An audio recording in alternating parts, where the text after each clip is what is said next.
What's up, everyone? This is Tatum. I'm back with another episode of Fuck This Review, where today I'm finally finishing my review of the Weeknd trilogy albums. One, I know it took so long, but it kind of worked out in the favor because he finally released it on streaming services on his 10th anniversary. So I kind of had a feeling that would happen. So I'm happy I waited.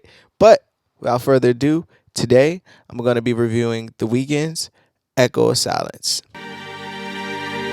It's kind of crazy that it's been 10 years since this album came out and the Weeknd's been out for over 10 years. Like, that's kind of, where has the time gone? Like, that seems unreal. But my first thoughts listening to this album, for me, it was a departure from the first two mixtapes because to me, it's a little bit more darker to me.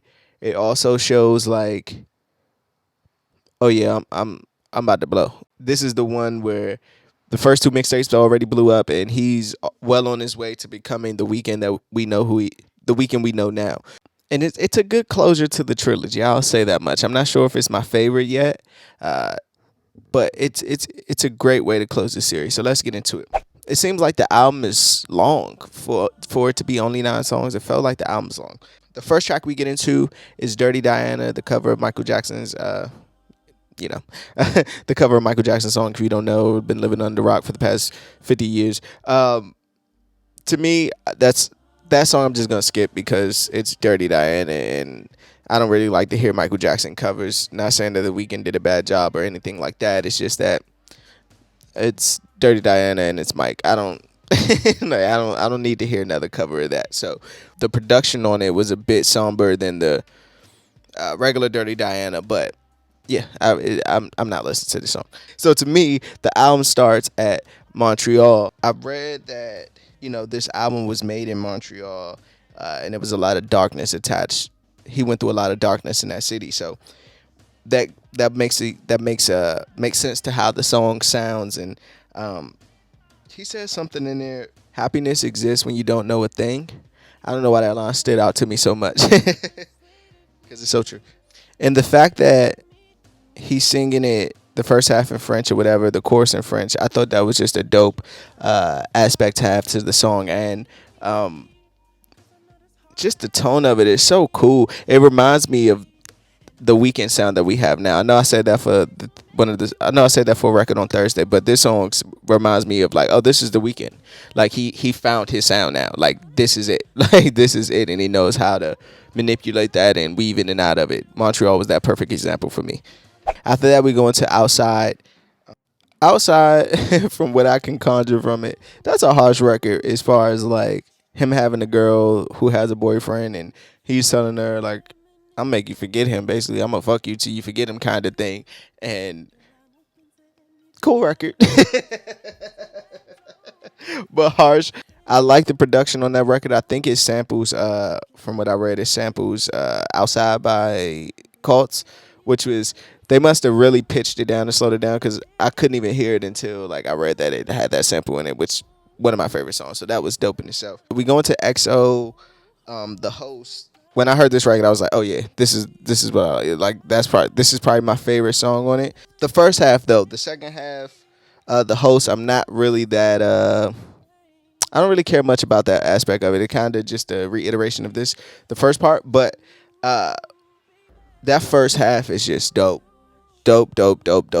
From the way it comes on, it sounds so dramatic, and it got my attention immediately. I was like, okay, what are we about to get into? Like, it's like creepy. It's weird. Like, again, I think that song is another one of those records that just show where the Weeknd was going. Like, you could tell and I can't mention this enough, but you could tell he's really coming into his own. Like, he's comfortable with all the stuff. He got all the kinks ironed out, and now we getting him.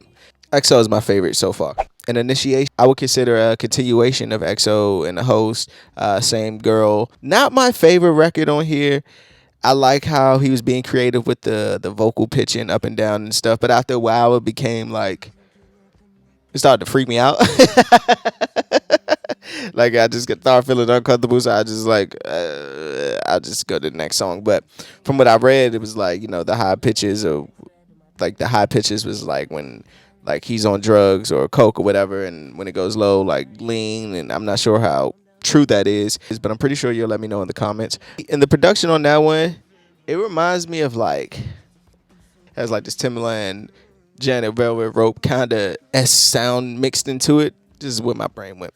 Same old song is one that I really enjoyed, just from that opening riff, with that guitar and the subject matter on there of him like, now that I'm blowing up, now you want to come back. You see your friends talking about me, and now you want to come back after you did me dirty. One thing I did enjoy about this album, like the first two, one thing I enjoyed about this mixtape is that the first two, it seemed like, how can I put it? It was all his mistakes, and sometimes he didn't, wasn't held accountable for his mistakes within himself. But on this one, it seemed like he was just done wrong completely, and I kind of like that because it's like, it's another aspect of him understanding who he is, and just for that alone, I enjoyed that. And to have the whole time I'm listening to it and it says featuring Juicy J, I'm like, where's Juicy J and how's Juicy J gonna fit on this song? Because I couldn't imagine. And I'm like, as further and further so song goes along, I'm like, okay, we only got 30 seconds left. Where's Juicy J? But dope Juicy J cameo on the song, but at the very end of it, I guess. I don't even know if that's a feature. Somewhere I hear Juicy J just in my head. Shut the fuck up. Going to the fall, where I like that record too. Maybe one of my favorites as well. It's just him embracing fear. Like, yo, I ain't scared. I'm not afraid of the fall because I've seen the bottom before. And he talked about that in an interview with Rolling Stones I read. Just discussing like the music industry and how he's not afraid to fail because he's seen the bottom. And I thought that was dope. I also appreciated how he put the reference the Ross line from "I'm Not a Star" in here. I thought that was dope. And also that second verse where he's talking to his mom, where he says, "Mama, I understand why you're mad and it hurts to accept what I am, how I live, what I do, but I've been good since Thursday. Yes, I've been good since Thursday." And just again to talk about what I was saying this whole review is that like, he knew it. He knew he was out of here. He's like, yo, I've been good since Thursday. We out of here, mom. I know this lifestyle that I'm portraying and singing about is not the most proud subject matter. But understand this is who I gotta be to become who I am. So I did appreciate that aspect of that song. And I think the next song, I hate to say next, I think the next song is a continuation of that, of like kind of the same subject matter, same old song. Like him talking to the groupies now, like, man, you only want me because I'm next. Like, you see the potential in me just like I see the potential in me. Like I said, the subject matter is a bit different on this one because he's stepping into a new light, and I appreciate that. Going to Echoes Silence, the title track, which I think was a beautiful, beautiful record. Not a lot of crazy percussions like he had throughout this album. Just like really mellow and melodic. And I thought it was a perfect way to close out the trilogy and like asking a question. Like he's talking to the girl and she's responding back and like, who's really at fault? Is it really you? Is it really me? And the answer is up to the audience who's been along for the movie trilogy. I thought that was dope. I thought it was a dope way to end the album, end the trilogy, just to close it up perfectly. And on that note, let me get into my best songs. I'm going to go with EXO, The Host, Same Old Song, and The Fall. Worst song, I think Dirty Diana, just because I'm never going to listen to that song. Best line, he says, I don't know why I like this line either, but baby, who you calling soft? Don't make me smoke up all your kush. Don't make me pop your cheap pills. I used to do this for a thrill. I just thought that was so dope, so real. Like, who you think you talking to? You haven't heard the first two mixtapes. You don't know who I am by this point. So that was my favorite line. As far as a rating, fucks given, I'll give it a 3.5 out of 5. Like I said, I think it was a great closeout. I don't think it's my favorite out of the trilogy, but it was a good closing to the trilogy. So, with that being said, let's wrap this shit up.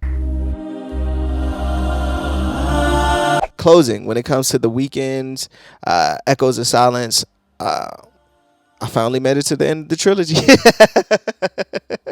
Just to touch on the whole trilogy, I thought it was dope. I think Weeknd came with a new sound that is still that infiltrated the whole music industry and pop culture. He's one of the ones. You couldn't imagine I guess you could have. Some couldn't imagine that he would be at the point that he is today at the Super Bowl, and you just couldn't imagine about to go on a stadium tour. It's like so many hits. Like it's just great to see. So I'm happy I took the time to review the Weeknd's The Trilogy, piece by piece.